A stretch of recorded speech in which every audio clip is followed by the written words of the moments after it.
नमस्कार, मी डॉक्टर राजेश जाधव. सध्या पुण्यामध्ये बरेचसे पेशंट एका नवीन आजारानं त्रस्त आहेत. आपण सगळीकडे वाचतोय बातम्या. तर आता तो आजार काय आहे याच्याविषयी आपण थोडक्यात पाहूया.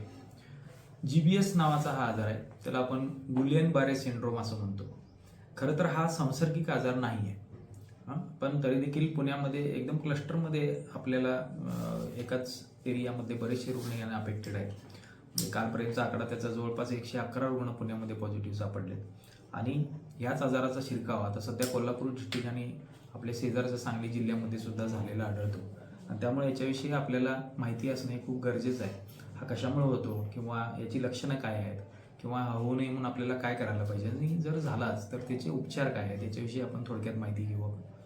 तर गुलियन बारे सिंड्रोम हा ऑटोइम्युन डिसीज आहे असं आम्ही म्हणतो. आता मी सुरुवातीला सांगितलं की हा संसर्गिक नाही आहे. म्हणजे एखाद्या जसं कोविड किंवा इतर गोष्टी ज्या होत्या एकाला झाल्यानंतर बाबा त्यामुळे तो दुसऱ्याला पसरतो, तर असं याच्यामध्ये नाही आहे. त्यामुळे घाबरून जाण्याची काही गरज नाही. हा असंसर्गिक आहे सगळ्यात महत्त्वाचं. दुसरा याला आम्ही ऑटोइम्युन डिसीज असं म्हणतो. म्हणजे आपल्या शरीरामध्ये एखादा बाहेरची पॉझिटिव्ह ऑर्गॅनिझम आला तर त्याला नष्ट करण्यासाठी आपल्या शरीराची एक डिफेक्टिव्ह मेकॅनिझम असते किंवा आपल्या शरीरामध्ये काही सैनिक असतात असं आपण म्हणतो. तर ते सैनिक नॉर्मली बाहेरून आलेल्या जे काही ऑर्गॅनिझम आहेत किंवा पॉझिटिव्ह ऑर्गॅनिझम आहेत किंवा आपल्या शरीराला त्रास देणारे प्राणी त्यांना मारण्याचं काम करतात. पण बऱ्याच वेळेला काही वेळेला असं होतं की हे जी तयार होणारी प्रतिकारशक्ती आहे ती क्वचित प्रसंगी आपल्या शरीरावरतीच ॲक्ट होते आणि त्यामुळे आपल्या शरीराचं नुकसान होतं. यालाच आपण ऑटोइम्युन डिसीज असं म्हणतो. आता ह्याच्यामध्ये कसं होतं की याचा जो पॉझिटिव्ह ऑर्गॅनिझम आहे कॉम्फेलोबॅक्टर जेजुनी असं आपण म्हणतो. मेनली लूज मोशन आणि इतर गोष्टींमध्ये हा ऑर्गॅनिझम मोस्टली कारणीभूत आहे.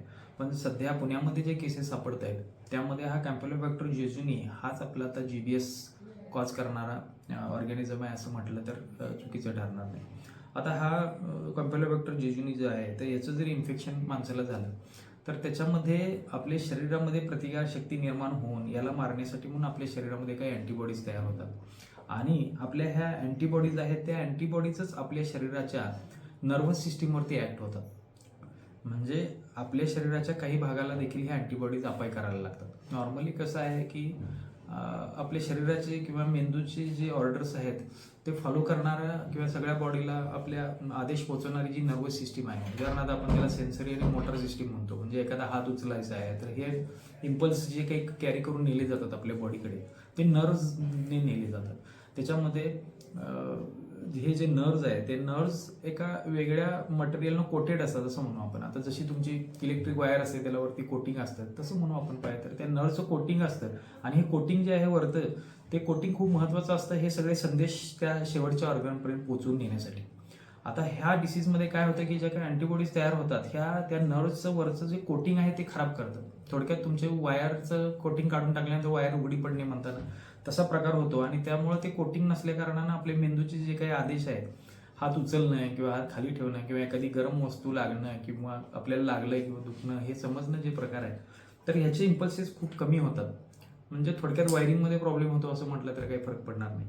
आणि त्यामुळं मग काय होतं की शरीराच्या ज्या भागाला किंवा ज्या भागातल्या नर्व्स अफेक्ट होतात तो शरीराचा भाग जो आहे तो मंदावतो, काम करणं कमी करतो आणि मग पर्यायानं तुमच्या हातापायामध्ये आता याची लक्षणं आपण थोडक्यात पाहूया की हातापायामध्ये मुंग्या येणं किंवा अशक्तपणा येणं, जास्त प्रमाणामध्ये आपल्या जर लवकर हे लक्षात नाही आलं तर मग तो शरीराचा भाग जो आहे त्याची हालचाल कमी होणं, क्वचित प्रसंगी पॅरालिसिस सारखं पिक्चर निर्माण होणं, या अशा पद्धतीची लक्षणं याच्यामध्ये दिसतात.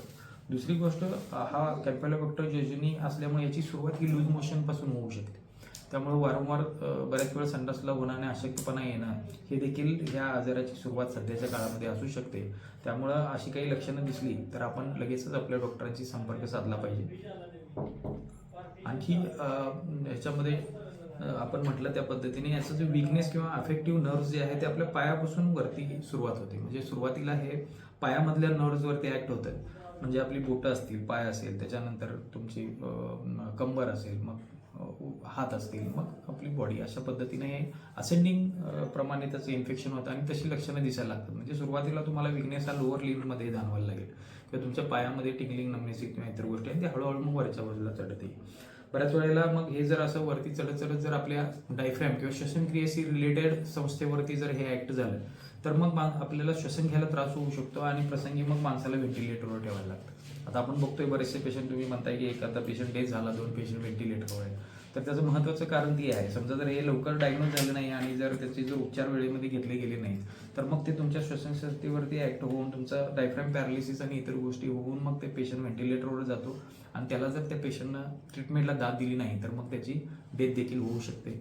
त्यामुळं याच्याकडं दुर्लक्ष करून उपयोगाचं नाही. मी आता जी काही लक्षणं सांगितली, बाबा आपल्याला बराच वेळ लूज मोशन्स आहेत, विकनेस आहे, हातापायामध्ये मुंग्या येत आहेत, तर अशा पेशंटनी लगेचच आपल्या फॅमिली डॉक्टर किंवा स्पेशालिस्ट डॉक्टरांची संपर्क साधून आपल्याला हे GPS सारखं तर काही पिक्चर नाही आहे ना, याच्याविषयीची खात्री करून घेणं गरजेचं आहे.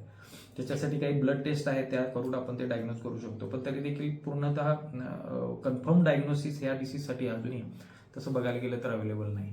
मोस्टली याचं डायग्नोसिस आहे ते लाक्षणिक ह्याच्यावरतीच याचं निदान केलं जातं.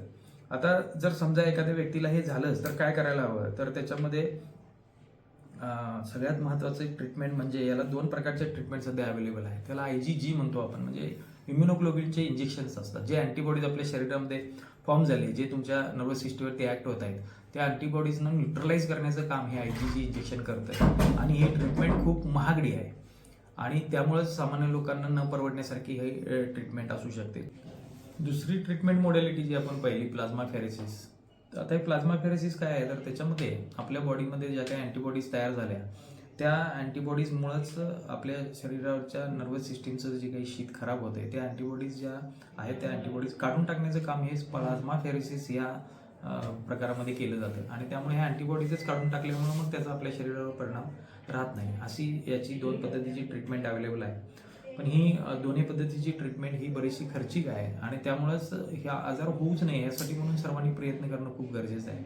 आता पुण्यामधल्या केसमध्ये असं जाणवतंय की हा आजार इतक्या प्रमाणात एकाच ठिकाणी कसा दिसतोय याचं जेव्हा संशोधन केलं गेलं, म्हणजे मी सुरुवातीला सांगितलं की हा आजार संसर्गिक नाही आहे. हा आजार पूर्वीपासूनच आपल्या कम्युनिटीमध्ये आहे, म्हणजे त्याचे प्रमाण जे आहे ते हजारामध्ये कुठेतरी एखाद दुसरा पेशंट आपल्याला दिसत असतो.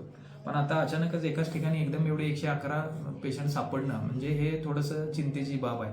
ज्या वेळेला ह्याची स्टडी केली गेली तेव्हा असं लक्षात येतं की हा जो आहे तो खाण्यापिण्यातून पसरला. हा जो कॅम्पलोबॅक्टर जेजुनी जो आहे हा त्या ठराविक एरियामधल्या खाण्यापिण्याच्या आयटममधनं हा पसरलेला आहे. दूषित पाणी जे आहे त्याच्यामधनं हा पसरतो. त्याचबरोबर अनकुक्ड मीठ किंवा तुमचं चिकन मटन जे काय व्यवस्थितपणे शिजवलं नाही तर त्याच्यामधनं सुद्धा हे पसरू शकतं.